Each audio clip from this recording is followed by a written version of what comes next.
El problema que yo veo con la forma en que Nayib gobierna es que él sí se pasa de los límites institucionales, ¿verdad? Y respeta esa norma, ese pacto social que es la Constitución. Y eso le va a causar graves daños al futuro de todos los salvadoreños. O sea, recuperarse de ese tipo de rompimiento de cosas es difícil después en el tiempo. Yo te pongo un ejemplo. Nayib Bukele logró captar la atención de toda la población que votó por él con un elemento fundamental que era su lucha antisistema y ofrecerle a la gente que él era un vengador, ¿verdad?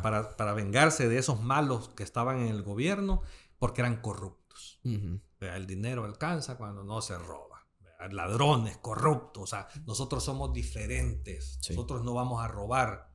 Pues déjame decirte que este gobierno es más corrupto que todo lo que has visto de corrupción de Funes y Saca juntos. ¿Será? Sí. Es más corrupto. Mucho más corrupto, mucho más opaco. Toda la opacidad que existe en el Estado. ¿Para qué vas a esconder tú el manejo del dinero de un gobierno? Por 7 años. ¿Para qué?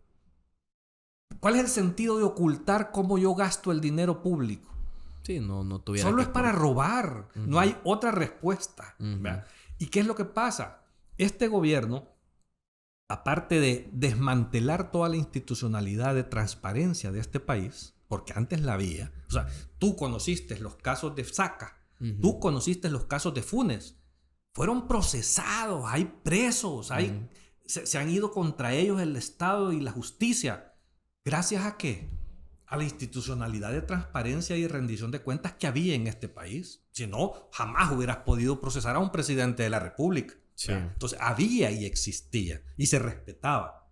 Pero digamos, cuando estaba tipo Tony Saca o Mauricio Funes, o sea, no fue como en el momento, sino que fueron con los años que se fueron abriendo, o sea, como las evidencias. Sí, o sea, se procesaron cuando salieron del poder, pero en su ejercicio de poder se destaparon casos.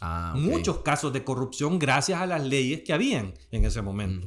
Pues este gobierno ha cerrado todas esas posibilidades y tú ahora no sabes ni cómo se gasta para comprar un lápiz. O sea, todo el dinero público está escondido. O sea, si alguien esconde la forma de gastar el dinero es porque está robando. Y no solo es esa prueba. La CICIA famosa que el mismo Bukele creó, dejó en el país, presentó a la fiscalía de Raúl Melara, presentó 12 casos documentados de corrupción. Cuando hizo eso fue que Bukele los sacó y los echó. Los casos eran corrupción del gobierno de Bukele. Hace poco en la campaña, creo que fue Factum, destapó 3 casos que no se sabían, como el gobierno los tiene guardados y el fiscal tapadera que tiene los tiene escondidos, ellos escondieron esas cosas. Pero sí se logró ahora, gracias al periodismo investigativo, determinar que uno de los casos de miles de millones de dólares de robo en la pandemia fue en el Ministerio de Agricultura. O sea, ¿por qué crees tú que quitaron al fiscal Melara? No, obvio. El 1 de mayo. Algún tipo de persecución. El fiscal Melara era independiente a este gobierno. Y él iba a procesar particularmente dos temas. El tema de la corrupción, ¿verdad?, de los 12 casos que la CICIG había investigado, y el tema del pacto. Si tú te recordarás que ya ha salido en las investigaciones periodísticas, en la época de Raúl Melara se creó una unidad en la fiscalía para investigar el pacto, el famoso caso Catedral. ¿Verdad? El caso Catedral quedó con todas las pruebas para demostrar el pacto del gobierno con las maras. Pruebas. Había una unidad especializada que hizo eso. Él iba a procesar a funcionarios de este gobierno y a funcionarios de este gobierno por el tema del pacto y por el tema de corrupción. Entonces, el 1 de mayo, al solo tener la mayoría de diputados de la Asamblea Legislativa, lo que hicieron fue destituir al fiscal para evitar eso. Eso es lo que estaban evitando. O sea, los magistrados también. No, pero los magistrados los quitaron en primer lugar para que no pudieran amparar al fiscal.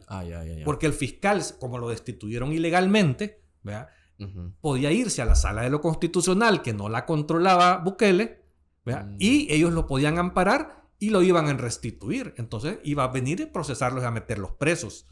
Pero entonces tenía que quitar a los dos porque borraban cualquier forma que ellos podían ser investigados y procesados.